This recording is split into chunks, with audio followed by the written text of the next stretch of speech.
Welcome to Fantasy Football for fucking everyone with Alex, Art, and Gabe.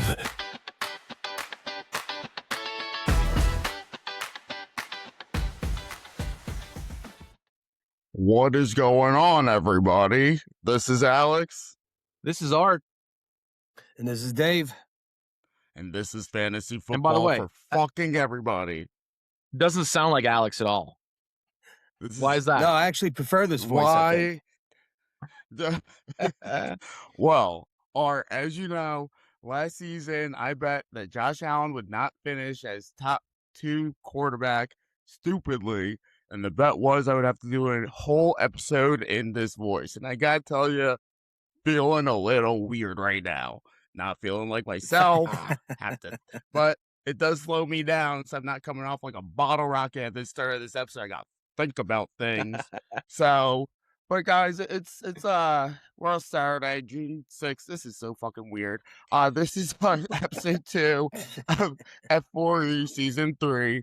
And we're still evolving, guys. We're talking about doing a little rebranding. We're talking about we're still partnering with Rotowire. We have some other partnerships coming up down the pipeline. But so this episode is going to be our quarterback dynasty keeper episode. We're also going to talk about the smart money tool, get into the 2027 draft class a little bit. And for this episode, we are using Rotowire dynasty rankings to continue to promote our partnership we've been able to get into with the smart money tool. So what you guys got going on? It's been a couple of weeks since we caught up, guys. How are things? How's your fantasy football lives going? Go ahead, Dave.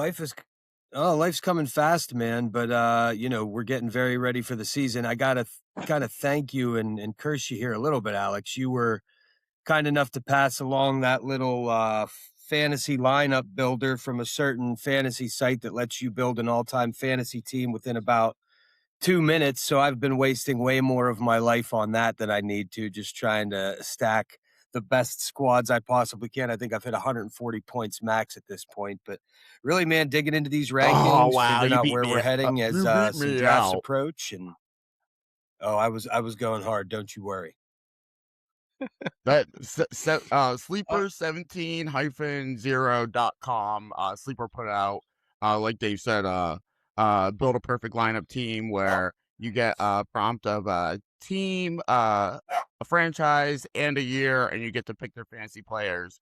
7-player lineup, and I think to get in the top 100, it's like at 152, 153 points right now. I capped out at like 138. It's actually up closer to $160 now. You're up about $160 to crack that top 100 now. I was just rolling for I wasn't roll, but I was just clicking that roll for like 3 hours when that thing came out. I was hammering them home, and it was a good time. It's a lot of fun. It's good, clean fun. Good, clean fun. You're not going to get in trouble doing that. Well, gents, I haven't jumped into that just yet, but that's soon to come for me too. Well, let's get into a little bit of OTA news. As everybody knows, OTA in the NFL is going on right now. We have some surprising players participating, like Patrick Mahomes, Michael Penix. We got some players out there doing some 7-on-7 drills, but couple really big trades this week, guys. Number one trade I want to talk to you about, that actually didn't bring up in the pre-pod, is the AJ Brown trade. It went through, guys. What we think? How do we think that trade made up for both parties, real quick? Well, I mean, look, I think some insider knowledge from behind the scenes, maybe from a resort in Arizona. Who knows? I don't know. That's not been part of the news at all. But perhaps that deal was struck a long time ago, Michael. It was inevitable, really. If there's ever been a trade that's been inevitable in the NFL, which is rare, as we saw, a big surprise that we saw, and you'll be talking about it here in a second. It was inevitable, and I think ultimately, Drake Maye has a new tool, and AJ Brown is very talented. As long as his glass knees don't come into play, as Alex would like to say. Keeping AJ Brown healthy has got to be objective number one for the Patriots. Like whatever they need to do, get a hyperbaric chamber for him in the locker room. I don't care what it is, but to feed him the rock, Drake Maye should be feeling really good because he's he's been accused of being a diva, but he is no Steph Diggs. I'll promise you that. No, I agree with that completely, Art. And I think the Steph Diggs thing is a good thing to bring up there because we know he was sort of the alpha in that offense last year. We saw individual games where maybe he kind of stepped into that true role of being the lead target guy, but I don't think that offense ever really found a rhythm running through Stephon Diggs. I think you got a very different story here with AJ Brown. They bring in Romeo Dobbs to bring a real number 2 running mate.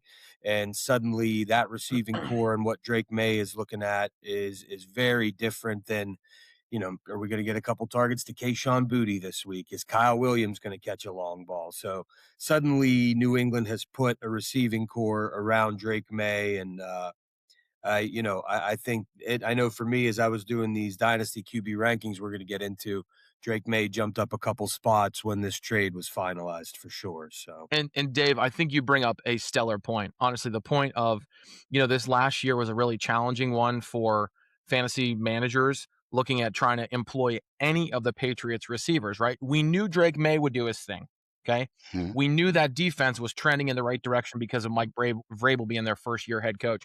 But it was like an absolute crapshoot to guesstimate which receiver was going to do what. So from a daily fantasy perspective, Kayshon Boutte, Steph Diggs, that whole lineup, I mean, it made us all kind of like want to throw open our mouths on a regular basis. Like, this gives some clarity to an offense that should have some clarity. And so for fantasy managers' perspective or bettors' perspectives, this should feel natural, right? This should feel really good. Yep. Great points, guys. Great points. I agree with that completely. And for me, I really see Drake Maye improving, getting an upgrade. I see AJ Brown getting an upgrade. Romeo Dobbs kind of comes down a little bit just because he's not that wide receiver 1 anymore. Art is just loving this so much right now. But also flipping over to the Eagles, we also get I love it. we're gonna get a different kind of offense in Philadelphia. Sean Mannion is in. It's not just gonna be 2 wide receivers, Dallas Goedert touchdowns, and Saquon, breaking off big runs anymore.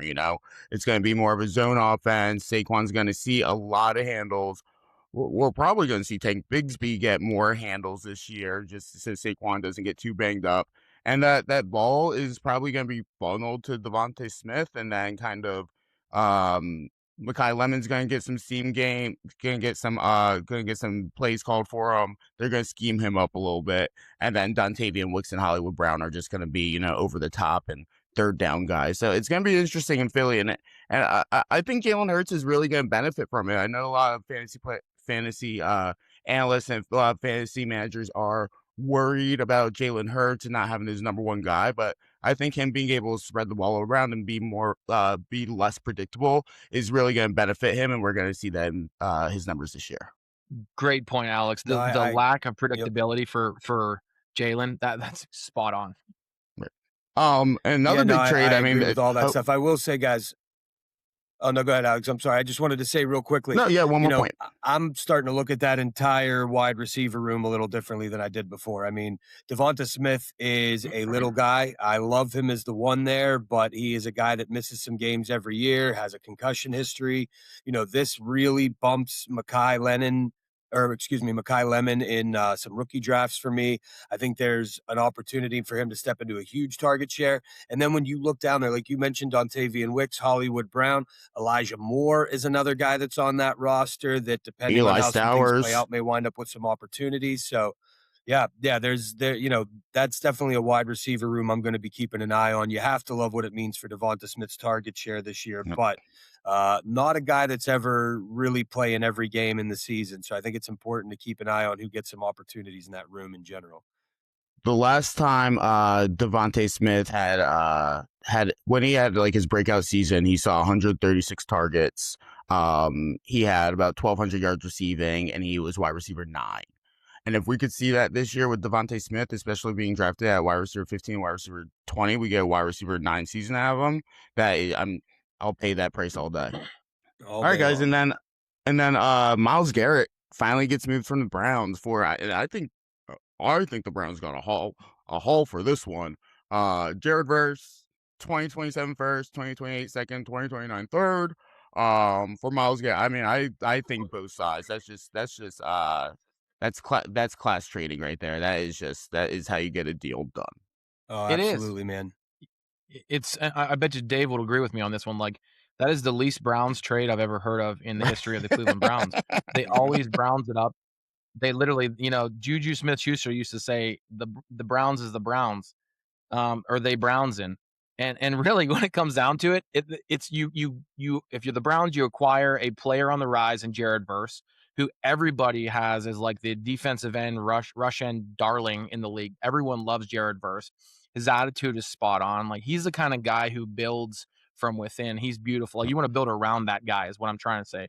And then also the Absolutely. value with those picks and taking Miles' contract off the books. Yep. I mean, kudos to the Browns. They never make the right moves, but this case they did. Yeah, I feel like Art, this was one of those deals that made sense for both teams. And really every GM in the league kind of needs to study what the Rams are doing on a number of levels. I mean, they clearly see the moments where they need to push the chips all in, have been very successful doing it in the past. I'm not sure exactly what Les Snead does to sign his quarterback to a $55 million extension, trades for, Trent McDuffie, and then makes him the highest paid corner in the league, goes out, get Myles Garrett. If Aaron Donald were to unretire, I'm not even my sure how you God. get him on the books, but clearly, they're stacking talent here. Again, what he's doing to make this work for the cap should be studied by the rest of the league. Look, the only time I've questioned Les Snead in the last 10 years, is when they got their backup quarterback for the future here. I mean, like, do they really need Ty Simpson? That's the only one I just don't understand. Every one of his other moves makes so much sense. But why I would not agree, draft but I Ty? also think you start to look at that. No, go ahead, Alex. Why not draft Ty Simpson when you know you got a shot at Myles Garrett? Like, that trade was already being discussed when they drafted Ty Simpson. Like, that trade, Because they I were don't like, think Ty listen, Simpson's really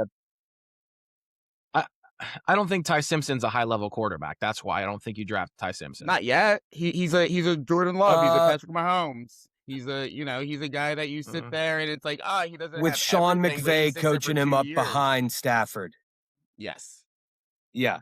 Yeah, I mean, I I think the environment is right there, and I think for all the people that thought around draft time, how involved was McVay in the pick, this trade actually shows you very clearly this franchise has a roadmap. They're stopping at every stop on that roadmap.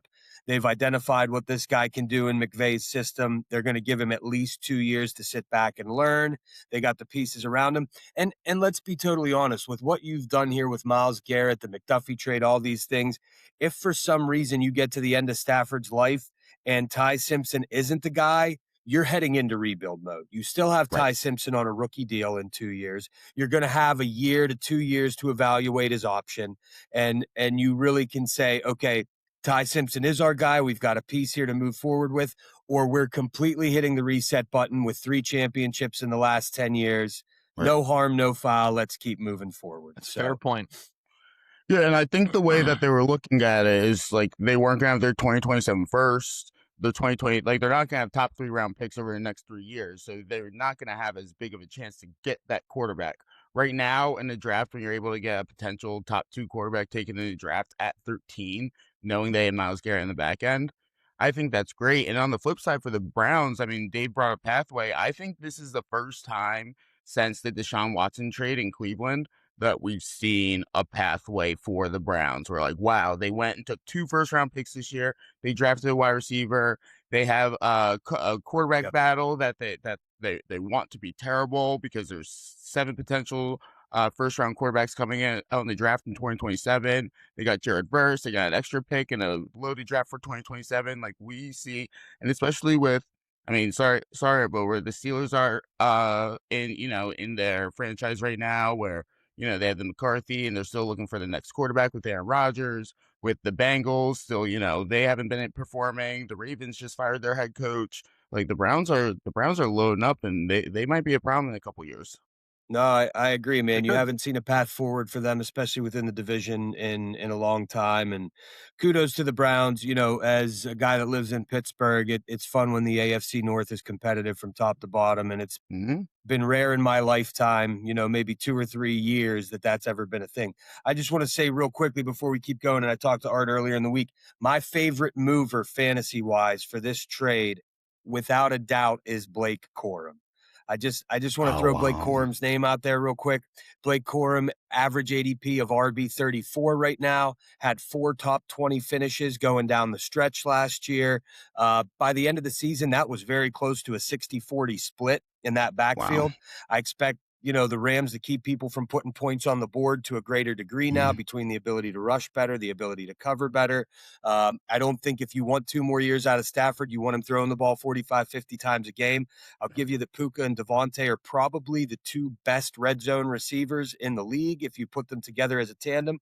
But, you know, when you get inside that 5-yard line, that carry split for Corum and Kyron Williams went much closer to 50-50.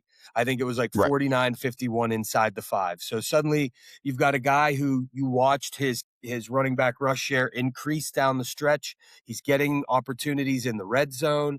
At RB 34, you know, he's an injury away from legitimate top 10 value. And I think he's well inside the top 25 running backs, even without that. So Blake Corum, where he's being drafted today, my number one riser from that trade. Wow, love that take, Dave. Love that take. And I'm not a huge Blake Corum guy, but hey, man, right's been right before. It happens on rare occasions. You know, broken watch, right? All right, another one, another big signing this week. Christian Watson gets big money, 4 years, 110.5 mil, with a $31 million signing bonus. And I just really wanted to ask you guys, because this has been big talks in the fantasy community. I mean, I love the trade. I'm very biased, so I really want to kick it over to you guys and really hear your ideas. I mean, Dave might go the other way, but really your ideas on Christian Watson, if you think this is a good move for Packers and what we see with the potential of Christian Watson moving forward. Art, you take it first, and then I'll jump in. No problem. So my take on Christian Watson is when he's healthy, he is one of the most dynamic route runners in the league. What I'll say is this. Um, Matt LaFleur has to make sure that offense is designed around Mhm. him. I think that extension is part and parcel to the Josh Jacobs uncertainty and news. Mhm. So it's important for Watson to be there on the field, Yeah, minimum 16 games a season because that offense really needs to run through him. That's my very simple take. I love that. What you got, Yeah, Dave? and to be honest with you, I love what it means for Christian Watson. Uh, Alex, as a Packers fan, correct me if I'm mistaken here, but I actually think this is the second offseason in a row where the Packers have, you know, worked on Christian Watson's contract.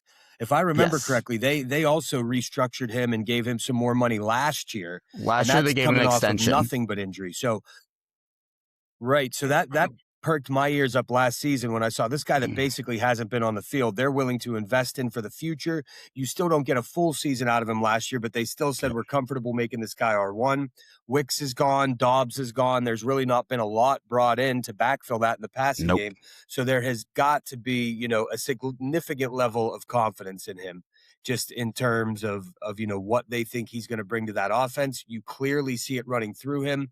It's got to mean a little more for Matthew Golden, but Yep. you know, I think they've made the statement Watson is our number one. Him and Love seem to have a solid rapport, and you know, I think it's all good things for them. Yeah, and I think you guys I think you guys nailed it. As long as Watson's available, he is a beast and he stretches the field, um, makes the big catches, makes the third down plays. Hasn't been as really reliable as Dobbs because of the availability and just, you know, has had a few of those drops that Dobbs didn't always make. But I think like with his talent, with his profile, like the Packers are ready to be like, hey, if this guy, you know, his hamstrings right, like he could be, I think in fantasy, I want a top 10. We're gonna stay with top 10 receiver in fantasy. I think he could go top 5, but Yeah. I So think he could lock in top 10. Alex, here's the one point I do want to make. I was really hoping that the Packers in a very sly way would have gotten Eli Stowers, and for a very selfish reason. I was hoping to hear the Packers offense called out as Watson loves Golden Stowers. I was hoping to hear like that lineup of the offense, but it just didn't come to fruition. Honestly, Golden Stowers would have been so good. Nobody would have let that one go. Your fantasy team. Fantasy team. I actually tried to do that on ESPN. All right, I'm off it. I tried to do that on ESPN last year. I had Jordan Love and Matthew Gold loves golden showers or something, and they wouldn't let me do it. I was like, freaking Disney. Shot down. Fucking Disney, man.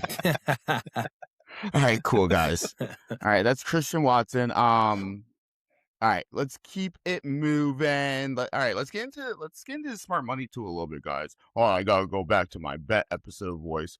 Remember, guys, smart money tool. Yeah, we're getting far away from it. You can find the link on our Instagram or YouTube channel. So you can find the link on our Instagram or YouTube channel, Fantasy Football, the number 4. Everyone, first purchase, you get 10% off with the F4E promo code. And guys, we have Smart Money Tool. I think we've been playing a little bit more with it, and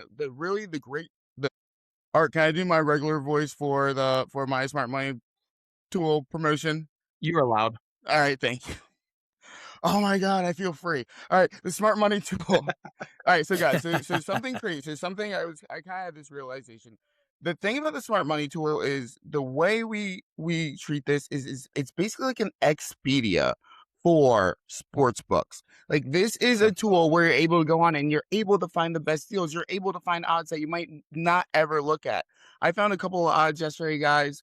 The first one was Mitchell Robinson plus 700 on Hard Rock Sportsbet for over 9.5 rebounds. I mean, he's hit it one game. That was game 4 versus Cleveland in the whole series. But are you kidding me? Plus 700? Like, in the NBA Finals for Mitchell Robinson against Wemby, he only got 3 rebounds. So it didn't hit. But, I mean, when else would you have seen that bet $1 and get 7 back? Just, up the sportsbook a little bit. There's some bets around. Who the hell cares? Another one I found that's actually on today, we'll see. The WNBA, guys.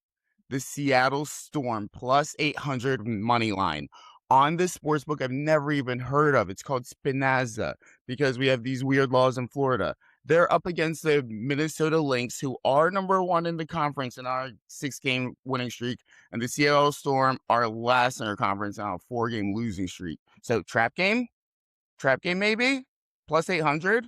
Why not throw a couple bucks on it? Who the hell cares? Certainly sounds like it. Yeah. Yeah. Why not? Yeah. What kind of experiences have you guys had from the Smart Money Tool, guys? And I'll go back to my bet voice. I think for me, it comes down to like locking in all the different features you have as part of the Smart Money Tool on Rotowire. I like to go and filter it by what league I'm looking to have a bet placed on, and then the win probability. You can go in and calculate that win probability to go a certain percentage or higher. You can pick what day you're looking for it. So, for example, today, Willie Adames, okay, heck of a batter.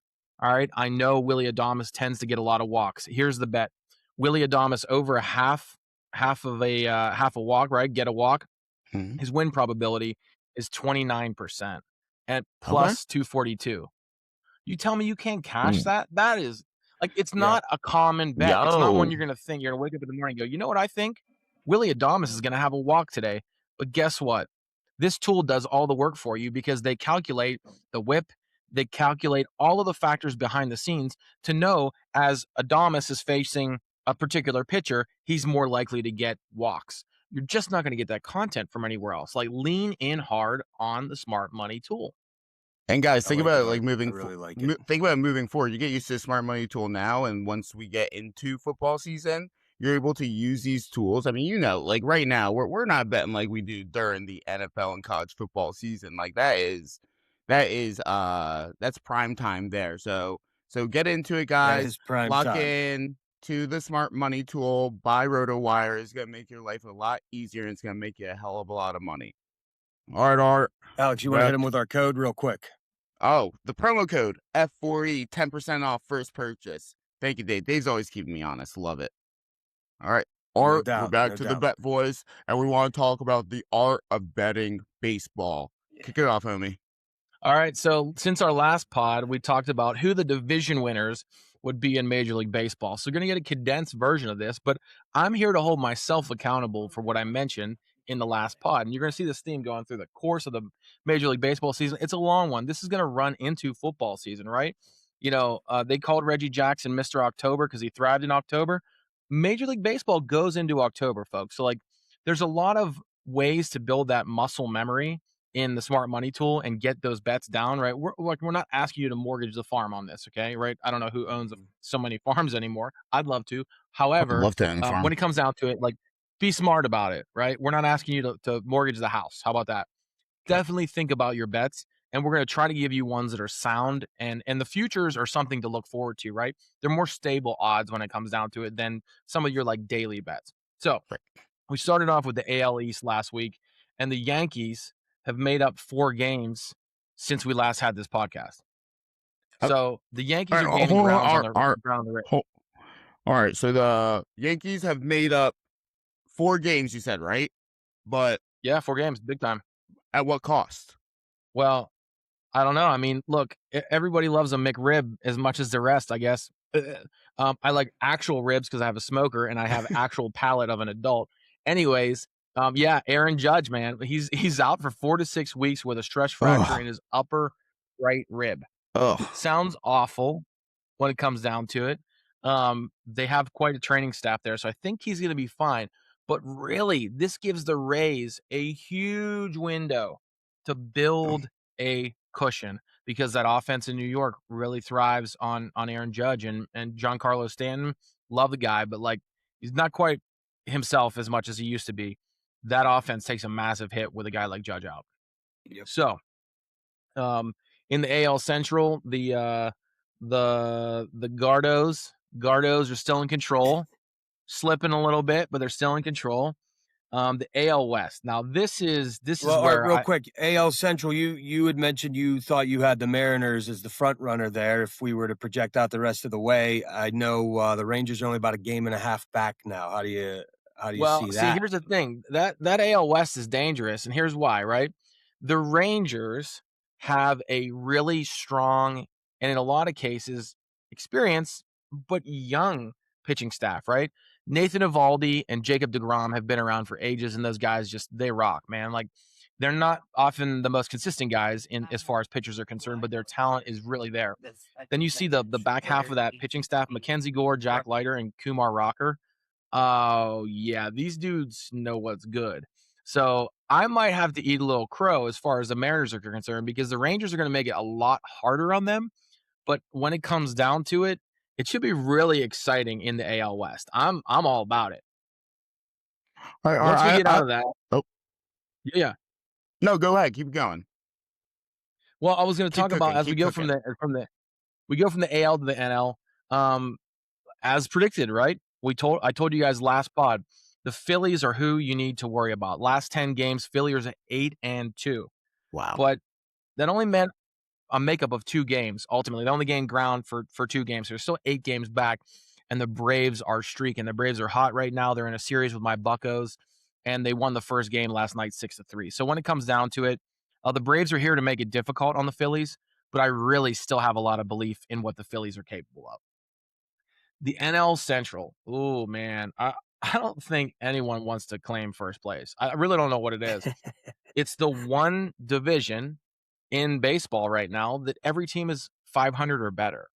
And again, I promise you, I told you the Cardinals are frauds. I also think the Reds just can't quite handle what's there in front of them. But the Brewers have been known to be really at the top of that league. The Pirates are surging, and so are the Cubs. So when it comes down to it, this might be the most exciting division in the NL, aside from the NL East with the Phils and the Braves. But nonetheless, it's exciting. Now, from the most predictable division in all of Major League Baseball, the NL West. And yes, that's because the Dodgers have a payroll of Jesus. So honestly, the Padres, I have a little bit of faith, but it's fading because they're 1-9 in their last 10. You can't give the Dodgers any advantage because, again, they have a lineup that's unstinking real. Their depth is unbelievable. And unless, Major League Baseball and the MLB PA next year go into real talks about a floor and a ceiling for an actual salary cap, baseball is always going to be imbalanced. It would get a lot more exciting if there was a floor and a cap. Can't have one without the other, right? Like love and marriage, right? So here's what I'm going to call sturdy versus dirty. You got 3 bets. Sturdy means you can count on them. Dirty means you're getting wild, and let's see what happens. Let's roll the dice. So sturdy. We're going to be sturdy, and it's going to be the Mariners right now. And I told you guys last time, it was even money on the Mariners to win the NL West. Even money. Well, right now it's minus 150 on bet anything. Okay, so we scroll through our smart money tool. We can see all kinds of different sports books, like Alex talked about. There are lots of different options. The best one for the futures for the Mariners to win the division is minus 150. You can still play that, right? It's not advised to play too many bets that are beyond the odds of minus 140. And I've heard sharps say this for many years. While it's still at minus 150, get on board, because in 2 weeks, I bet you the Mariners are minus 225 to win that division. And that is money. That's a stay away spot. So here are the 2 dirty bets, and I really like these ones. Okay, again, do not mortgage the fam on it, okay? Don't mortgage the house. The Blue Dave, don't Jays sell the farm. Don't sell the farm with the turkeys. No. I'm going to hold off. Well, Dave's got the turkeys for you out in Greensburg. He's got all the turkeys. Right now, the Blue Jays on Bovada are plus 2,000, okay, to win the AL West. That is a far shot, a long shot. But the Blue Jays are really talented. And with an opening here out there, maybe the Rangers don't do what I'm saying they're going to do. Maybe the Mariners don't do what we say they're going to do. Maybe the Blue Jays have something going on. And then the Phillies. Blue Jays, where are they at right now? We're at 9 games back, I think. Is that right?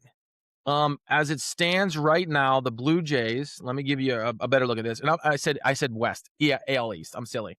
The Blue Jays right now are 9 games back. But that opening between what the Yankees have in front of them with the Judge error or the Judge injury, and then the Rays. I mean, the Blue Jays could be smart money. The Red Sox don't want to win it, and the Orioles are not talented enough. So it's a 3-team race.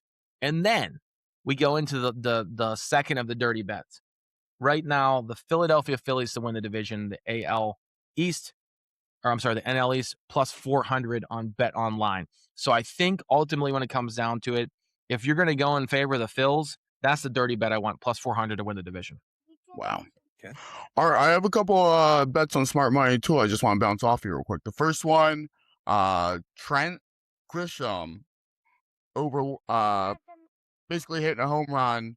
That's at $5 plus 525. 16% win probability, plus 0.2 edge, and there's been about $775 betting on that. You betting that? You betting that as a long shot, or are you holding off? You know, I'm not really one who's in favor of home run bets. I try to hedge those on guys that I know can hit dingers consistently. I'm gonna stay away.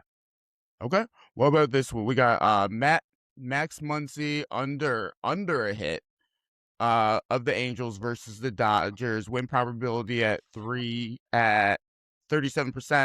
We're looking at just over $500 staked. We're at plus 167. How you feeling about that one? See, those ones are a little bit more consistent, right? Guys go 0 for 4 all the time. And if Muncy is on a streak where he's not feeling too confident, there's no reason why they're going to push him hard against it just makes sense to say, yeah, I could go with that one. The other cool thing about the smart money tool is it kind of gives you like ratings out of 100. Like that's at like the first one's at like a 94. That one was at a 90. So you really get to use your brain. Be smart money tool. And for me, be smart it's money. more It's likely use tool. When you're thinking home run odds versus hit odds, it's more likely a guy is going to go 0 for 4 than a guy is going to hit a home run. That's my take. Love it. All right, Art. Anything else? You got anything else with baseball? Giving the people what they want, letting them know. No, aside from Millie trying to interrupt the pod for 2 weeks in a row, but there she is. The animated. All right, there we go. All right, Gertie's doing the same thing. My goodness, you're gonna love it. All right, guys. Love it. We're about family here. Let's get back to fantasy football real quick. I want to start off. So over the next couple of weeks, we're going to talk about dynasty. We're going to talk about keeper leagues and fantasy football. So we're going to be leaning into rookies. We're going to be talking about 2027, 2028 draft classes a little bit, predictions, projections there, and also looking at fantasy football players through a dynasty scope. Just talk about that AJ Brown trade. Yes, that AJ Brown trade is great for redraft, and it's great. We see an uptick in targets. We see him back to more of an alpha number one with a potentially a better armed quarterback, more accurate quarterback, has more throw power. But in redraft, he doesn't, or in dynasty, he doesn't really gain that much leverage with him being just about 30 years old, with him having that degenerative knee issue. So for win now, yeah, definitely if you're in a dynasty where you're like, hey, if I get AJ Brown, I could win the championship, make those trades, but we're not looking at him over the next 3 to 5 years for any kind of increase. But to kick it off, I just want to get into the 2027 draft class a little bit, because this has been the big talk in the dynasty, the dynasty keeper community for fantasy football. And really, we keep hearing about this 2027 draft class. It's going to be so great. You don't want to move those 2027 picks. It's going to be awesome. They're at all-time high value right now. And just the reasons why. So, big reason why is the first round and the talent potential coming out of the first round in the 2027 draft class. So breaking down by position, there, as of right now, according to mock draft on Bleacher Report that they posted this week, there are projected 7 quarterbacks, 1 running back, 5 wide receivers, and 2 tight ends to be drafted in the 2027 NFL draft. And what that means for fantasy is that there are 15 fantasy picks in a 12-team league. That's a quarter way through the second round. And there are also 8 to 10 running backs being projected for big seasons in 2026 for college football.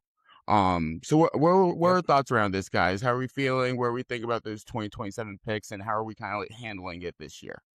Well, I think it's important to note that within that Bleacher Report, very early mock draft. Let's state that up front, that Right. this is as preliminary gets. So many things are going to happen over the course of this college football season. But as it stands now, 5 of those quarterbacks out of the 7 are projected to go in the top 10. 2 of those wide receivers out of the 5 are projected to go in the top 10. So you have 7 guys that are immediately going to go into fantasy drafts. And without jumping too far ahead, I think at least when I'm sitting down to do these dynasty quarterback rankings, look at the fact that there's some of these guys that were first round draft picks within the last 2 or 3 years that we still have big question marks by. We have at least 5 quarterbacks entering the draft that should be of significant value in draft capital going into next year. So I think it gets you very excited about what your dynasty draft is going to look like next year. Right. I think it gives you a lens to kind of view where we're currently standing on some of these quarterbacks. But you got Jeremiah Smith, who, oh my God, for my money, is going to be the best wide receiver to come out maybe since Chase. Cam Coleman looks, when we go back through some of the first round wide receivers of the last few years, I think Cam Coleman comes in as a top 5 prospect over, 10, 11 of those guys that we've drafted here with high capital in the last few years. So you got to look ahead to this 27 draft, man, and just get excited about what it could mean for your dynasty roster if you're somebody that's struggling a little bit and going to be in the top half of your dynasty draft for sure. I think here's my perspective, right? As far as like the quarterbacks are concerned, right? Because I mean, with that being the primary focus of our episode, right? I think there are some really talented guys that are coming out next year, or should be coming out next year, and guys that have had a second chance at becoming really good. So like Dante Moore and Lenora Sellers really needed another year of like getting better, if you will, seasoning. A guy like Arch Manning at the top of that list for a lot of people really did need another year, and it became very obvious last year why that was the case. It's, to me, if a lot of questions aren't answered this college football season, it's going to make a lot of NFL GMs very nervous. I think what's going to become fascinating just as much as the production or development of those quarterbacks in the NCAA this year is, what do the teams who either definitely need a quarterback look like this year in the NFL, or the teams who are borderline. So for example, in that very article, I noticed the fact that they're thinking that the projection is the Panthers might get really nervous with Bryce Young, Right. and they may want to replace Bryce Young at quarterback. I Mhm. don't know that that's the case. It seemed like last year in the last 6 games of the season, Bryce like took a little bit of development forward. It just depends on like the patience, right? If you're like, let's just say, if you're the Houston Texans, okay, and you have C.J. Stroud, and you've decided he's not necessarily the strongest quarterback in the league or the most talented guy, but you can build a team around him. You have an unbelievable defense. You have Nico Collins at receiver. Do the Panthers take that same tact, right? Right. And that means for me, if the Panthers say we're going to stand pat with a guy like Bryce Young, to then teams that are quarterback needy but aren't going to finish in the lower 10 of the league somehow find a way to jump up. And the perspective I have here is, yes, I am a Steelers fan, but I've thought about this for a long time, and I thought about this last year going to this year's draft. I really like Lenoris Sellers. Mm-hmm. And to the tune of, I wanted him to change his name after he's drafted by the Steelers to Lenoris Stellars, because it sounds very Yinzer of him, right? So I think, right, a guy like that, and the reason why I have that outlook is, Dante Moore is very talented. Arch Manning is also very talented. Mm-hmm. There are some guys that have a lot of tools, but I think Lenoris Sellers has every one of the tools. Mm-hmm. And to me, he looks a lot like Justin Herbert if Herbert had wheels. Again, Right. he needs some seasoning. He could literally go as the 6th quarterback off the board or the number 1 pick off the board, depending upon how his depending upon how his NCAA season turns out. Also, I have to say this. I just have to say it, simply put. Arch Manning could be the greatest quarterback of all time. He could also be kind of the worst quarterback of all time. And I would Mhm. feel very honestly, very bad for the kid if he comes up as a dud. So I'm hoping, at least in some way or another, the anticipation of Arch Manning doesn't crush the kid, because even though he comes from a famous family and his family is well to do, I never wish anybody poor luck. I want to see him do well, because I just would feel awful for the kid with all the expectations of the world put on him because of his family. It's not his fault. He was born into a family, No, there's probably never been more pressure on a single player coming out of Right. college. And to your point, it's impossible to see what the family's done around him and not root for the kid. I mean, what a Right. stand-up family. They're just good people at their core. But boy, man, it's a mountain to climb with the last name Manning.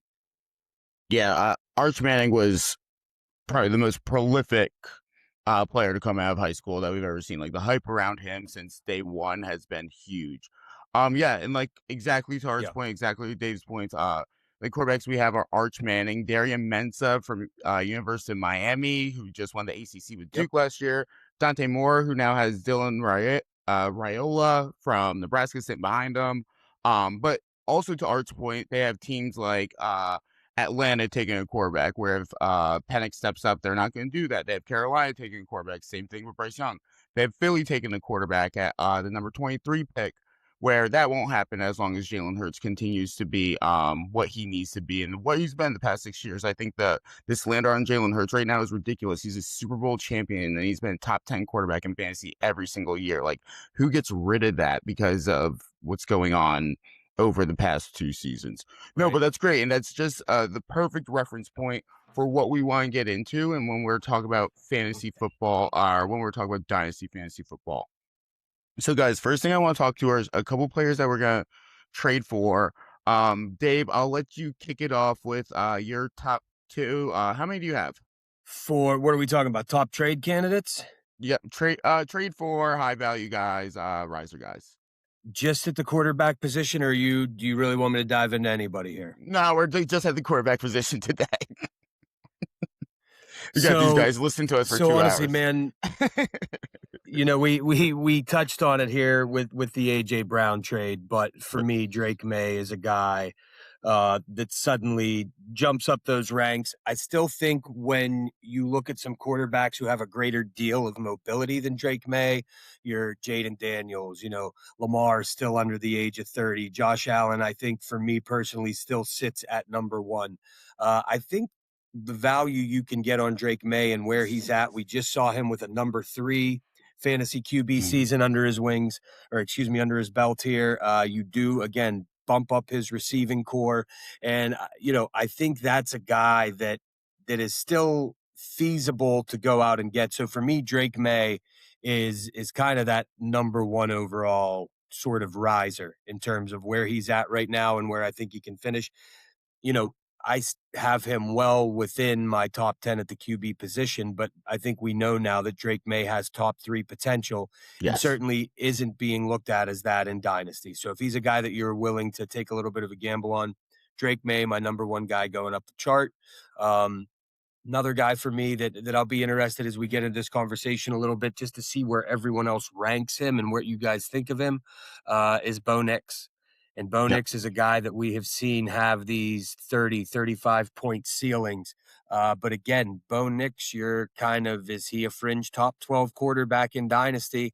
And yet we know Bo Nix has top 5 upside. So with that Sean Payton offense, what they're doing to put some pieces around him, I think, making that move for Jalen Waddle gives him something that he certainly didn't have in Cortland Sutton last year. 26. So even though, we're going into his 3rd year in the league, he is a little bit older than some of the guys we'll be having these conversations about. Same draft class as Drake Maye, 2 years older than him. But Bo Nix is a guy that I think, has, again, top 5 upside long-term, especially with the offensive mind that's going to be setting the table for him. That I think you can get at a little bit better value than that. So Bo Nix, Drake Maye are my top 2 sort of movers within that Dynasty QB space. Yeah, I love that, Dave. And Drake Maye is still, I think you hit the nail on the head there, where Drake Maye is still not at peak value. I tried to bust out a trade in a Dynasty League a couple weeks ago where it was Drake Maye and a 2027 first, where we just talked about a 2027 first draft class, for Lamar Jackson and Jonathan Taylor. And I thought that he might bite, and he was like, "Nah, I can't do that." And I was like, "Really? For Drake Maye? For Drake, like, this guy's gonna be a top 3 quarterback for the next 10 years. Like, he can move, his arm is ridiculous, he has a good head on his shoulders. First year as a full-time starter, he makes it to Super Bowl, and yes, he's a schedule merchant, but how many quarterbacks can you say are able to lock in and not throw a game away for their teams and make it all the way through the AFC playoffs? Like that, like, people are acting like, oh, that was so easy. It's like, no, it's not, because then Joe Burrow would have done it last year. Trevor Lawrence would have done it. Josh Allen would have done it. No, Drake Maye is the one who made it happen. CJ Stroud would have done it. Like, Drake Maye is the one. So that's what puts him above these other guys, and that's where I really think he's being slept on. And Bo Nix, again, also, kind of undervalued. Like, he does have some wheels. He moves a little bit. Yeah, I think that the ankle issue is turning people off. He did not participate in OTAs, which is also slightly concerning. But I think the best thing about Bo Nix is the way he's able to process the game. The head he has on his shoulders, the way he stays calm, cool, and collected. He did get the Broncos to the AFC Championship last year, and got hurt on the last play of the divisional game where he stepped on his ankle. Or we might be like, Bo Nix is the guy that went to the Super Bowl last year if he was able to play in that AFC Championship game. So I think those are 2 undervalued players that we talk about all the time. So if you do have an opportunity to get them in a trade, or you're able to, figure out, or if you're starting up a startup dynasty and you're able to lock those guys in at a good price, then I would totally go for it. No, and for me personally, Alex, the ankle thing with Bo Nix actually, for me, is part of the reason that I think you can get him at a little bit of value right now. I think, people are very concerned by that. Again, at 26, you're hoping for high level production to the age of 35. So you're looking at, possibly another 8, 9 years. And we saw, to your point, exactly what that offense looked like without him. That team is built to run through Bo Nix. Sean Payton has always done a fantastic job of catering his offense to the personnel around him, and he has built that offense to be driven by Bo Nix. So, again, I appreciate you bringing up the ankle injury, because for me, that actually makes it a little easier to go get Bo Nix right now than maybe previously. So I'm looking at that. All right, you got anything about those 2 guys? What? No, I don't. I never want to be the guy who, like, jumps to the same player as other people do. I have 2 guys to think about. One real quick, and the other one I have some strong feelings about.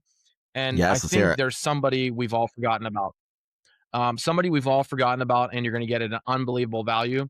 I understand the talent around him doesn't look great on the surface, but just a year ago, Cam Ward was a first-round draft pick, okay? He was the guy at quarterback. Nobody likes the Titans, I get that, but, I mean, let's take a look at this real quick. Wan'Dale Robinson and Carnell Tate. Kinda like those guys, right? Mhm. So why shouldn't we like more of what Cam Ward brings to the table? You're gonna pay pennies on the dollar for a guy that didn't have a good debut in his first year, but guess what? None of us expected him to have a good first year. Now the They never time comes where do. you can try to find out what he's worth.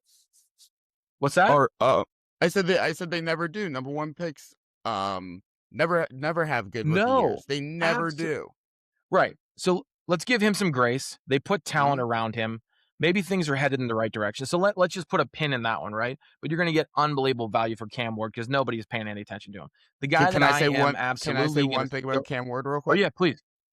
So Cam Please. Ward, the thing that Art was alluding to, that I think that there's one like center puzzle piece that brings all these guys together, and that's Brian Daboll. Like Brian Daboll, think about him with Jackson Dart. Thank you, Think Alex. about Dave's itching over there. Think about him with Jackson Dart, Malik Neighbors, and Wan'Dale Robinson. Like it's literally the same exact offense. Like, and Cam Ward is better than Jackson Dart. I have to get back in my voice. I'm getting so excited because I love Cam Ward so much. And if you're able to get him in a dynasty or keeper league, Cam Ward is gonna be like his ceiling is right there with Drake Maye's. Like he can run, he's athletic, and that arm is ridiculous. If anybody watched him at University of Miami, he was insane. Absolutely. Who's your I'm next? and if glad you you look made at the this way, Dable right? point. That was what I was sitting on, man. Yeah. I'm looking at the Rotowire rankings for dynasty quarterbacks. And if you see these Rotowire rankings, Jackson Dart is at 6th and Cam Ward is at 16th. Right. Like, get out of here with that garbage. So let me progress this to the next point. And the next point is the guy I'm going to steal. Everyone has always looked up to Matthew Berry in the fantasy world. So kudos to Matthew Berry. He came up with the theme "Planting Your Flag" many years ago, right? I'm planting my flag on Justin Herbert. Okay. Why are people forgetting about a guy that is this talented? And guess what? And he's getting unlocked this year. He's got Mike McDaniel. Right. I can't imagine a scenario more perfect for a season to be trending directly up than having a guy like McConkey who has to prove it differently this year because he did not have a season that everybody expected. Herbert, even though he doesn't run all over the field, I don't know you need that from him. His percentage, his pass percentage, passing percentage, every year but 2, has been either 65.9 or higher, except for 1 year, 65.1% passing, The guy knows how to sling the rock. He has the potential to do all of those things. He's only 28. And when we think about drafting, right, in fantasy, in dynasty specifically, we think of, as Alex said, 3 to 5 year windows. I don't think you can lose with Justin Herbert in either a 3 or 4 or 5 year window. I think you have all the potential you need with the guy. And right now his ranking is in the top 10, but it's not real pretty. I mean, he's at 7. Right. You mean to tell me you don't think Justin Herbert could outproduce Jackson Dart at 6, Caleb potentially at 5, and Jaden Daniels at 4? Take it There's easy on really the no Caleb reason takeaway. why, with what is established around him and that new coaching staff, that Justin Herbert cannot be a top 3 or 4 quarterback this year. I mean, yeah, there's I'm in total agreement. it's a non-zero chance. And that's the thing. That's why we play fantasy football. With Justin Herbert, I think with the Mike McDaniel point is perfect. Like he made Tua a passing yard leader. And now look at Tua. And Tua does not have the size, he does not have the head, he does not have he has pretty good arm strength, but he doesn't have the arm strength that Justin Herbert has. But yeah, I love that take, Art. A couple guys I have for you, and I have like a million, but the first two I really like that. I mean, they're not in my top tier of guys, but a couple guys are really cheap right now, and that you can and that are gonna have breakout seasons. Number one is Baker Mayfield. I'm doubling down. Last year I lost a Baker Mayfield bet, but he has been a quarterback one the last 3 years. I do love me some Baker because it's the weapons he has around him. He has Chris Godwin. Chris Godwin's a wide receiver 1 in fantasy before the injury 2 years ago. He has Emeka Ibuka. He has 3 good running backs. He has a new offensive coordinator with Zach Robinson, replacing Josh Grizzard, who's just running a terrible offense in Tampa Bay last year. He was not able to adjust halfway through the season when players started to go down, and Baker caught strays for that, and essentially they didn't make the playoffs. But even last year with injuries, Baker was quarterback 12.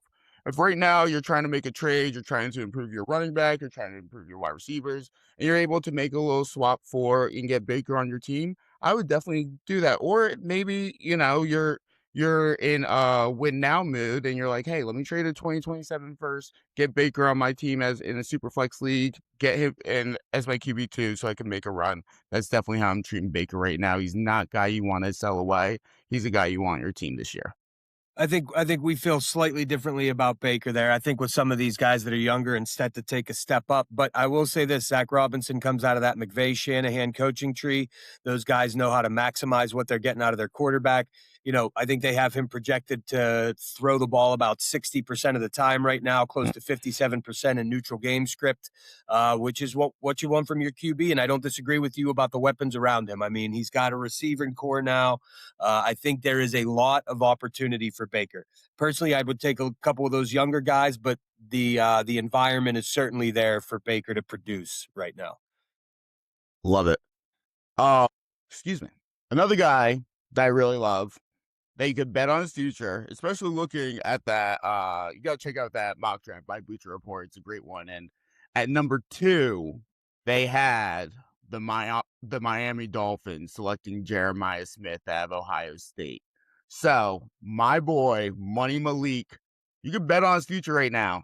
You can bet on his future for cheap. If that's the way that the Dolphins are going to go, where they're just going to have him, he's on a 3-year deal right now, essentially a 2-year deal. If he's able to just not suck this year, and they're like, hey, hey, he had a pretty good year. He won more games than we thought he would, or maybe he lost his games, but he played well, didn't throw a lot of picks. A few one-score games that he could have won if they had the right players. I mean, dude, in the Superflex League, I was using that fantasy trade calc .com that we were talking about earlier. You could trade Ty Simpson for Malik Willis right now. And we know we know Ty Simpson isn't playing for next 2 years. And another option of trading away Rashad White and Chig Okonkwo for Malik Willis. Like, if you want a starting quarterback that can run, and guys, let's double down on stats right now. I mean, he was a top 7 quarterback 2 out of the last 4 weeks he played in the last 2 years.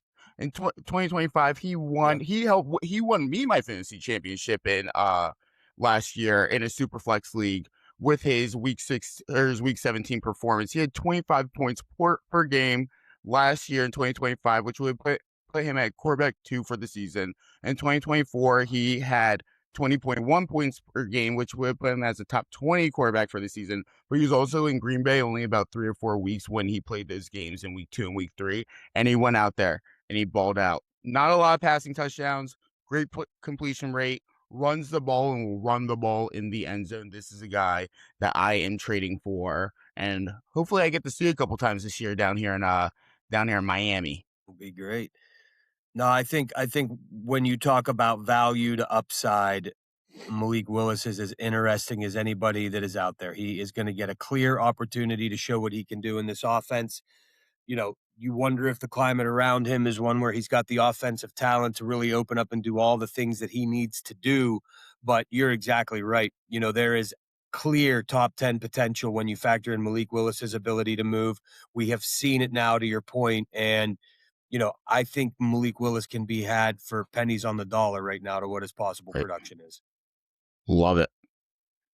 What other options you got for us, Dave? Who else you talking about out there right now? Who else you looking at, and for what reasons? So as I'm looking at my personal rankings again, I can't go on with this dynasty quarterback conversation any longer without saying the name Caleb Williams. Let's not pretend like there is anyone in this entire conversation that has higher upside. Let's just not pretend. You gotta go, or you want to stay, because this is about to become a conversation. No, I have like 30 seconds. I'm in favor of Caleb too. I'm just not in favor of the Madden curse, and he's got the Madden curse on him this year because he's now on the cover as of The Madden yesterday. curse is one season. You have, one of the truly great young offensive minds in the league who plans to grow into his head coaching role as Caleb grows as a quarterback. Rome Odunze, Luther Burden, Colston Loveland, they're picking up some of these little gadget players like Thomas in the draft that really open some things up. Still Cole Kmet, Sam Roush, you're going to see some 13 personnel. And here's the reality of the Caleb conversation. If Caleb Williams gets to 60% completion, he is a top 5 fantasy quarterback in this league, period. I mean, that's all it comes down to with Caleb. If he can make the easy throws, everything else is there. He's got the weapons. He's got the offensive mind. It just becomes a matter of that completion percentage. And if that goes up 7-8 points, which is very realistic when you look at the throws that were left out there last year, Caleb is an instinct quarterback. I think last year involved a lot of thought and a lot of processing. I think with each year that he grows in this offense, a lot of these reads become more instinctive and less process type plays.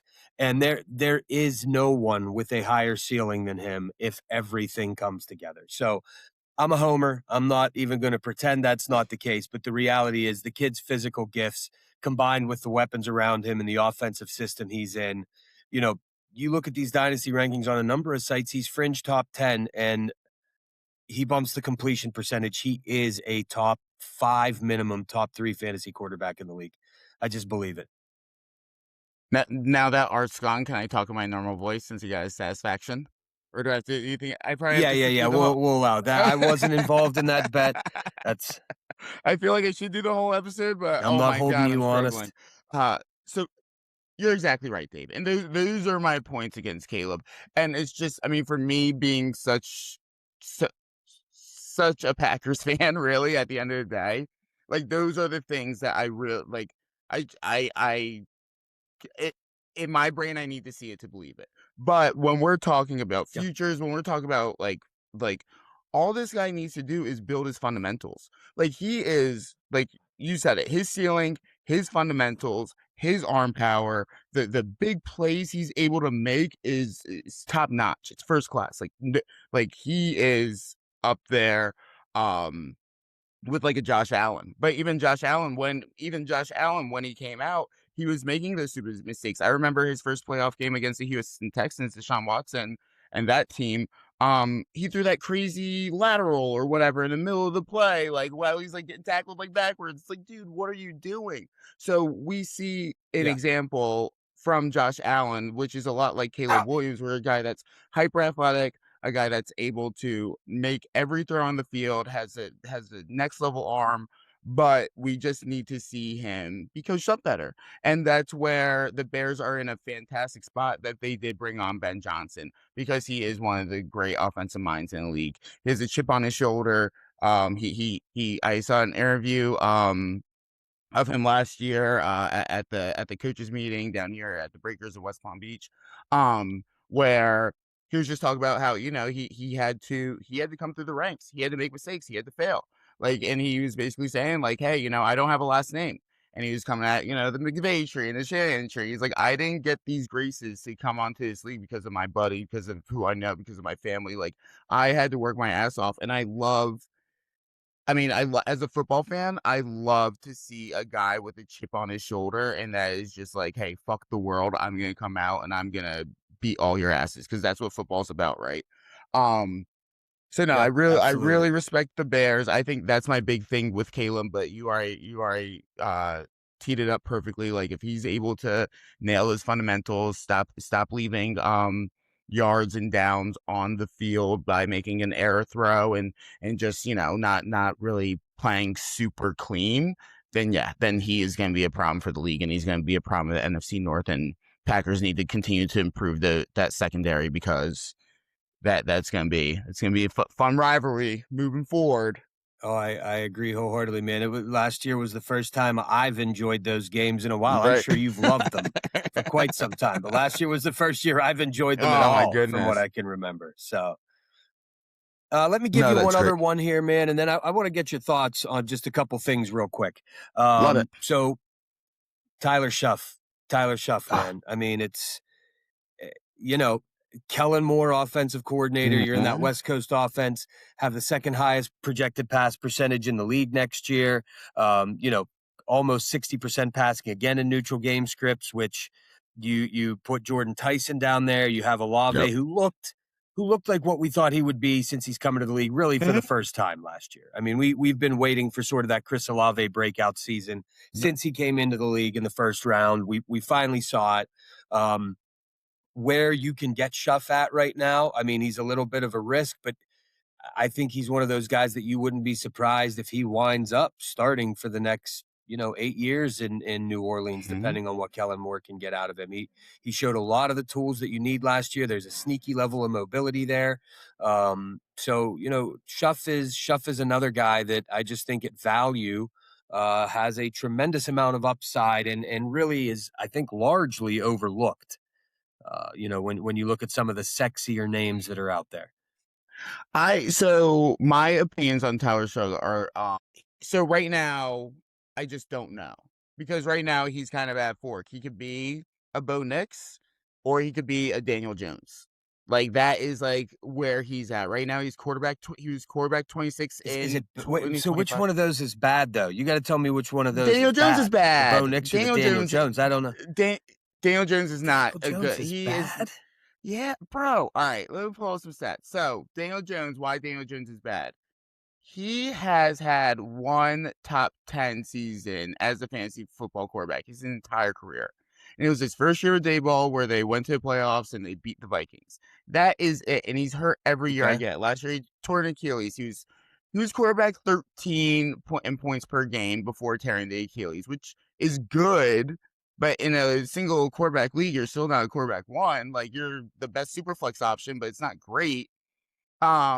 Where Bo That's Nix, I fair. think, like Bo Nix made it to like AFC Championship last year. Like we talked, like he has really shown how consistent he was. Last year, Bo Nix wasn't great for fantasy football. I think there's a little bit of a sophomore slump going on.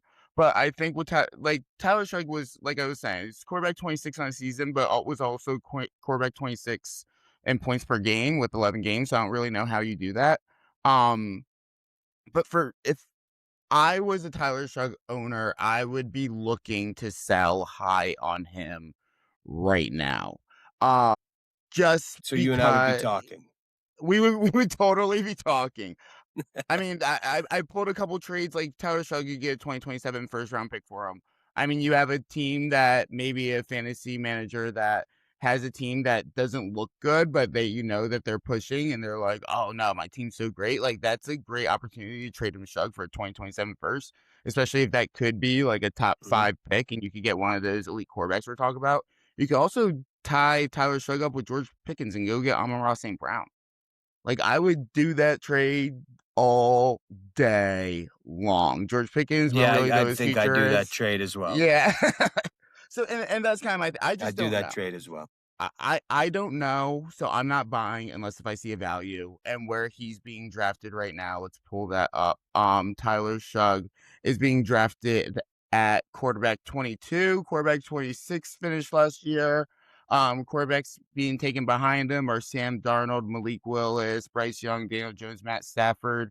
I mean, really the only quarterbacks I would take before him that are being drafted after him are Malik Willis and Matthew Stafford. Also, you brought up the Myles Garrett, with the Myles Garrett trade, Matthew Stafford might not have that much value this year. But yeah, so that's an interesting one. I like Stafford is your win now quarterback. If you're win now in Dynasty, Stafford is your win now quarterback in Dynasty. All right, who else you got for me, Dave? Actually, man, what I wanted to get into here with just a little bit after that is sort of your thoughts on some of these QB battles as, it pertains to where we're putting these guys in Dynasty. So when you look at a JJ McCarthy, Kyler Murray battle, kind of number one, who do you think comes out of that battle? I think we lean Kyler, but I don't know that that's a sure thing. Who do you like more in Dynasty with the 5-year age gap between them? Crazy as it is to think with, fantasy relevant seasons so far in the rearview mirror, it's almost like they're, memories more than they're things that really happen, just wispy kind of visions. But you've got Deshaun Watson, who suddenly looks like he's in the position to take a quarterback battle Mhm. over from a guy like Shador. I don't think you're even looking at Dylan Gabriel to be in this conversation, No. but who do you like in some of those QB battles? What does that do for you in terms of where you're putting some of these guys in the dynasty rankings? Yeah. Penix and Tua is the other guy that I kind of wanted to throw out there to you. So in Minnesota, I think it's like really like McCarthy needs to show in training camp that he has been working day in, day out all off season to improve his processing, to improve his accuracy. That ball needs to be better. We have seen JJ McCarthy play well, especially in the clutch. We know he can make those throws, but a big something that always comes to mind with JJ McCarthy and thinking about how bad he performed last year was against the Falcons when he threw that duck up to Justin Jefferson on third down, like just completely in the middle of the field, like one of the worst throws I've ever seen in my life, and it got picked off. So JJ McCarthy needs to improve, but also like Kyler isn't, a lock. Like Kyler is not like some quarterback where like there's a reason why the Cardinals got rid of Kyler Murray. Like Kyler Murray has only been a top 10 fantasy quarterback 2 out of the last 5 years. And his peak season was as quarterback 3, and that was all the way back in 2020. So everybody's like, oh, Kyler's going to take JJ over. Like Kyler's, JJ, it's not. It's like, no, Kyler Murray needs to perform, especially if he even wants a contract, like a starting contract in 2027. Like he had when he was going to Minnesota, there were talks that he was, talking to other franchises about 2027 as he goes to Minnesota. It's like, dude, like if you don't ball out right now, then you're that's not going to happen for you, especially with the draft class coming out in 2027. All the talent in the world. No, you're around him, backing right? up the rest of the way, I think. Yeah, like, no, and I mean, in fairness, before we move on from that one, this really was McCarthy's rookie year. We're looking Right. at guys like Cam Ward and saying we saw enough that maybe he takes a step. We're looking at Bryce Young 3 years into this thing and going, all right, he's finally starting to get it. I mean, McCarthy, this was his rookie year. So all those mistakes that we've kind of allowed other people and said they're trending in the right direction, I do think it's fair to look at McCarthy and go, this was the first, this was his maiden voyage. And Stefanski, I think, saw something in him at one point. How quickly that's fading, I think we have to wonder. But, I think writing him off at this point is way too early. So when it comes to Dynasty, which one of those guys are you invested in? You've got to draft one of them in Dynasty. Who do you take? JJ McCarthy, where we're taking him right now. Yeah, absolutely. Give me your take on Deshaun and Shador. Pretty much every time. Shador and Deshaun? I like it. Oh, I mean... Yeah. No, so I think there's gonna be a turnstile of quarterbacks going on in Cleveland this year. Like I think Deshaun is gonna come out of camp with the start, and he's not gonna be good. And then they're gonna be like, all right, let's get Shador in there, and Shador's gonna lose a couple games, might win a couple games, but then they're gonna get to the end of the season. I think if Taylor Green from Arkansas makes the squad, we might see him start 4 games at the end of the year. Like they might be like, hey, if we have a top 5 pick, and let's see what we could get out of this guy. It's gonna be like a lot of the situation in Arizona. Like Carson Beck's gonna get some starts at the end of the year. Like they're gonna see if they have a bad team, they were gonna want to know, hey, can we continue to ride with this guy? Is this guy anything? Or do we need to reinvest in a quarterback next year? Because that is going to be such a prolific pick in 2027. I think with you brought up Tua Penix, I mean, I think like with the new regime, like essentially where we're at, Penix needs to beat out Tua. Like I think Tua is favored to start. Penix needs to beat out Tua, but I think it's really up to Penix to just be prepared for when Tua gives Penix his chance to start. Because Tua is going to go out there and he's going to do what he does every year. He's going to be, against the Panthers, down 17-14, middle through the third quarter. Great drive going on, and he throws a stupid interception in the red zone, and then they lose the game. And he just needs to do that twice with Stefanski, and they're going to be like, let's get this other kid in, because if you guys continue to suck, I'm going to get my guy next year. And I think Penix is good enough to really show Stefanski that he can be his guy. He's a great processor. He doesn't move as much with all those leg injuries, but he is a good play. He is a very, very, very good game manager. And I think that's all Stefanski Yep. really ever wants out of his quarterback. I don't think, like, yes, they went for the Deshaun Watson trade when he was in Cleveland, but I think the Browns were at their best when Baker was just out there throwing 30 touchdowns a year, making sure that Nick Chubb was getting that rock. And that's exactly what Stefanski. He just wants a quarterback that's going to get the ball to Bijan, get the ball to Drake London, Kyle Pitts, and they win the game 24-21. No, I agree with a lot of that. I wish that Penix was 100% healthy going into this because I think in that circumstance it is a little more of a battle. I saw some side-by-sides from OTAs of those guys the other day, and it's clear Michael Penix's ball looks different than Tua's ball it does at this point. Yep. I mean, there's zip on it. There's intention when he throws it. And I'm going to be totally honest with you. I racked my brain as I was thinking about this one this week, and I don't know which one of them I like more for Drake London and Kyle Pitts. I don't. I mean, I think it's Penix because we saw real high-end wide receiver one production out of Drake London when Penix was under center last year. It was almost the exact opposite for Pitts. Pitts was a bit of an afterthought in those Penix games, and once Kirk Cousins took over, now you have a Drake London injury there that really raises Pitts's, standings within the offensive hierarchy. But, I don't know long-term who I like more if I'm a London or a Pitts owner. I do think when it comes to dynasty, as this pertains to this conversation, I'm a guy that rolls on upside. I'm a Penix guy over Tua in dynasty. I would much rather be rostering Michael Penix than Tua. Yep. So, but that's also that maybe he's still too high right now. Especially that's what I would do if I had to. I'd sell him high. Yeah, I mean, listen, he should, like you say, he should go into the season as the starter. He's got some weapons around him. If you can package him up and even, grab yourself something reasonable for next year, I would be very willing to move on from him as well.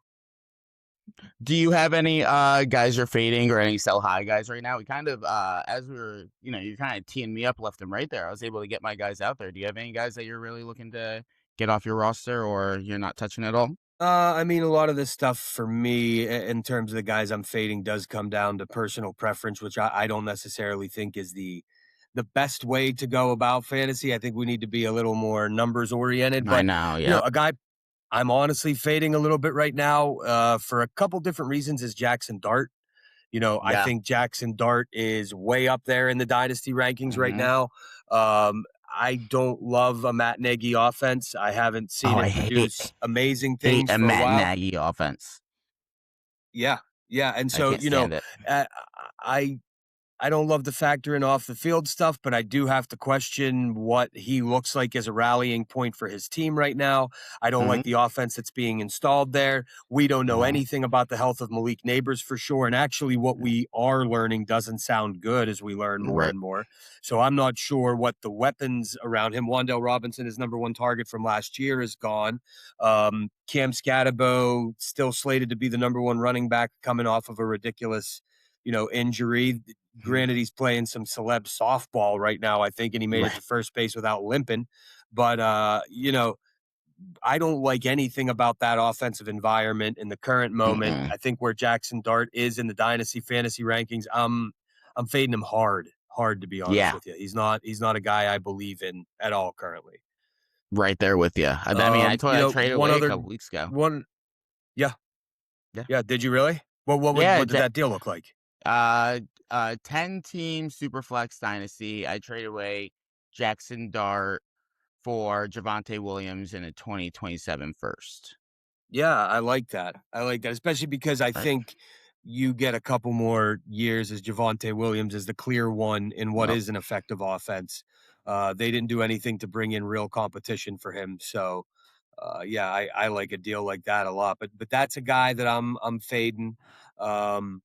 And boy, I'll tell you what, man, as I started to do these rankings and you look through where you have the Mendozas of the world and the Bryce Youngs and the Cam Wards and the Jared Goff, like there's just a lot of these guys that settle into, we're still in wait and see mode on them. But Dart was the one that really stuck out to me as opposed to where his ranking is and what I think could come out of that I'm just like, I'm not going to be touching Jackson Dart. There's no chance that's a guy that's big on my roster.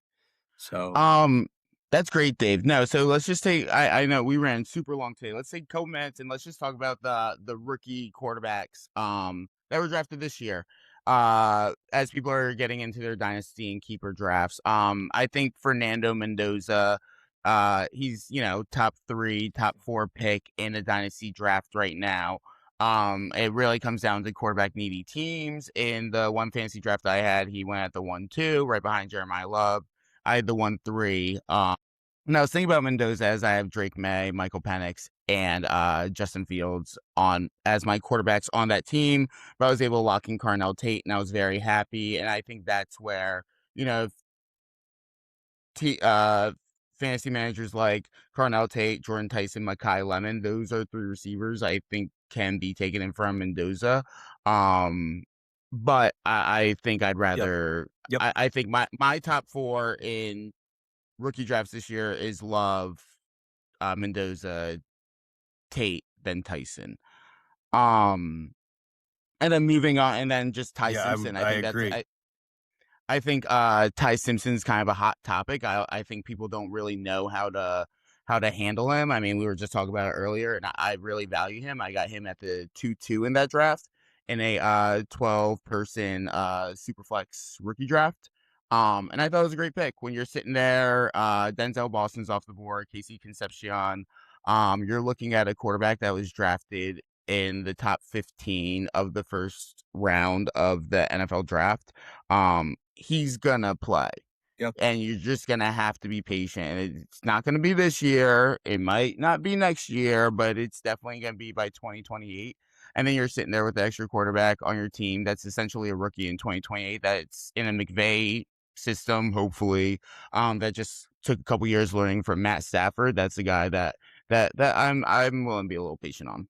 No, I agree completely. And I think, again, when you look at some of these other guys that you can be rostering, Ty Simpson is a lottery car or a lottery ticket that I'd like to hang on to. I mean, Right. you're not going to get a better offensive mind. You're not going to get a better offensive environment. We know what McVay does. Puka Nakua is young. He's still going to be very relevant. I don't know that we're looking at a Devontae Adams in that offense Right. by the time Simpson kind of steps into that role. But, they're going to backfill that with the proper pieces. And yeah, I think that's great. And, the other guy I think you at least have to sort of look at and go opportunity versus talent versus draft. Carson Beck. Carson Beck has to at least be brought up. I mean, Jacoby Brissett still hasn't been signed to a new contract in Arizona as of this recording. I think they get something done there. I think Jacoby, you can't just give the reins to Carson Beck right off the bat. But we all know Jacoby's not a long-term solution. They're not going to pay him like even a top 25 NFL starter. No. So you have him to start the year, but depending on what that contract extension does or does not look like, there's the real potential for Carson Beck to get games this year. So Beck is another guy, just due to the nature that he may see the field a little sooner than others, have a true opportunity to put his kind of stamp on that job. I like where you can get Carson Beck at late as well. So yeah, I think he went in the 3rd round of my dynasty rookie draft. And he'd probably go up. He might be like a 2nd rounder, especially as more training camp news comes out, especially when we see what's going on with Jacoby Brissett. But like I said, the Cardinals know that they don't have a team to compete and they are going to continue to rebuild. So I think that, Carson Beck for this year is a good play, but I wouldn't overpay for him. And then you have guys like Kate Klubnik, who went to the Jets. You have guys like Drew Aller, who went to the Steelers. You have guys like I brought up Taylon Green earlier, and my thoughts about him. Do those guys hold any dynasty fantasy value for you? Are you putting them on your teams, or are you just gonna let other guys have them? Yeah. No. I mean, at this point, depending on where you're at in your rookie draft, I think those are guys that have to be on your team. We really didn't dive into Makai Lemon entirely too much. And there, I think he starts the season as the number 2 target in that offense. We'll see what goes from there. I guess it depends on what your risk aversion is, what your roster needs are really too. I mean, that's just such a big part of it in Dynasty is what position do you kind of need to stack talent at and see who you hit on. But yeah, that's, those are all guys that I'm certainly considering in the right spots. Yeah, I love it. You got anything else, Dave? Kind of end it with the rookies, give them what they're looking for at the end, make them listen to the whole episode. No, I mean, I think that's pretty much it, man. I think we're in a good spot there. You know, there are some guys I'm fading in Dynasty. I'm not a huge Deshaun Stribling guy going into this year. You know, I don't know where exactly he fits into that San Francisco offense. I don't know what the plan is for him yet. I could see him being the kind of guy that Brock Purdy likes, but I'm not huge on Stribling. Chris I love Bell, a guy Stribling. that's going to get all the opportunity in the world. You love Stribling? Yeah. Tell me about it. Tell me about it. No, I want to hear it. Rumor is he's a really good run blocker. He's a bigger guy, 6'2", 200 plus. Rumor is he's a good run blocker, so I think he'll get on the field with Christian McCaffrey. And just Kittle being more than likely being put on PUP. I mean, they're saying he might play week 1, but if Kittle's out, Evans has a injury history, Pearsall can't stay healthy. Like, there's a very short path to him being a number 1, well, probably number 2 behind CMC, but a top tier target in San Francisco. If things didn't go right. So, I mean, as a rookie, and especially the draft capital, they spent the first pick of the second round on him. Like, they want him. They made sure that nobody else got him, and he wasn't on anybody's board at that point. Okay. Well, I will say that, yeah, the draft capital that the team put into him would suggest there's a plan. I would. Yeah. I agree with that point. Okay, well, I like that. I love that you and I are approaching things from a little bit of a different angle. Yeah. You know, we can maybe tease to listeners that we've discussed starting up a podcast dynasty league here. So I'm anxious about the opportunity to be in a league with you. I would love to kind of see how we both play this game when we're heads up. The F4E Invitational. Be on the lookout to our legacy players. We're gonna play a good league That's together. exactly right. And as well, you're bringing up Chris Bell there in Miami. You're a big Chris Bell guy. Again, you know, I just think it comes down to opportunity. I think he's going to be clearly one of the target leaders in the offense. You know, I expect him to be a little more run heavy with A-Chain and Malik Willis being so mobile. But for me, that's an opportunity one where if you're looking for a guy that could step in even as a rookie without necessarily being one of those top 10 rookies and have well over 100 targets, I think Chris Bell is a guy that just sheerly due to opportunity. And honestly, you know, when it comes to opportunity, Antonio Williams in Washington is another guy that's sort of, you know, who is the 2 to Terry McLaurin there. You know, Jaden Daniels somehow isn't a name that came out of our mouths as we went through a dynasty quarterback podcast. I don't really know how we didn't get on Jaden Daniels at any point through the course of this conversation, but Antonio Williams, a tremendous amount of opportunity going to Washington with, you know, Debo gone there. You know, it's just, I think he could be another guy that goes for 100 plus targets in what could be a very high powered offense with Jaden Daniels at the helm. So, you know, Williams, I would have ahead of Chris Bell, but those are both guys that I see as tremendous volume opportunity guys coming in as rookies. I love that. And I think that's a really good point to Jaden Daniels that we didn't bring him up. Like, is anybody thinking about him? Is that a guy you could trade for right now? Especially coming off like you know, injury riddled season. They don't have the receivers. Like, could he be a guy? Like, we saw what he did his rookie year. Is that maybe somebody we want to trade for? Honestly, man, for me personally, Jaden Daniels was number 3 in my dynasty QB ranking. Yep. You know, I still, you know, and again, I maybe look at things a little differently. I still have Josh Allen number 1. I personally would still take Lamar Jackson number 2, but then I have Jaden Daniels right after that. I have him ahead of Burrow. I have him ahead of Drake Maye. I have him ahead of Caleb Williams. Like, I just, you know, we saw it. We've seen it once already. If he stays healthy with some of the changes that have been made there, like, the sky is the limit for Jaden Daniels. If he came out as QB1 this year, no one would be shocked.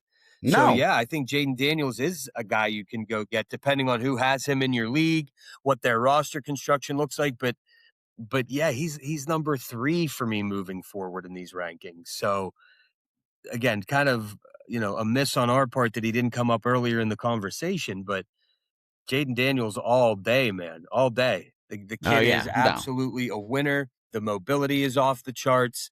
You know, his arm is off the charts. I think he's just a natural leader. You know, Jaden Daniels ahead of almost everybody in my book.